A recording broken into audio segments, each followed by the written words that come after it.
Habang nagpapahinga, kinausap ni McCoy si Maymay tungkol kay Elise. Paano ko siya, makapangiti? Ang cute smile mo. Smile ko? Smile ko? Pag nag-smile siya sa'yo, ibang tama yun. Dito na. Lapit na ba? Lumapit ko. Lahat lang ka kasi.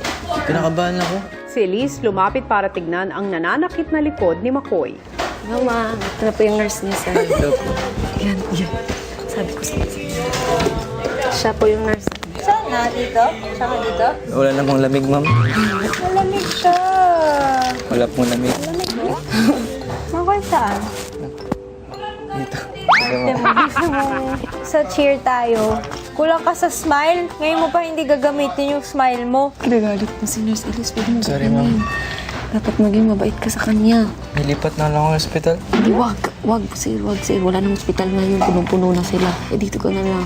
Kailangan mong pilitin yung nurse natin. Intindihin. May problema din ba siya? Problema siya sa puso. Ano ba nangyari sa puso niya? Saktan eh. Kailangan rin pala lagyan ng yelo yung puso niya. Yung mas lalong maging cold yan. Hindi na yung mag-usap. Dapat ipainit. Niloloko ka. Aray! Hindi na. Masakit Ano din ba? McCoy at Elise, maglaro nga tayo ng multu-multuhan. Dali na! Magparamdam tayo ng feelings and concerns sa isa't isa.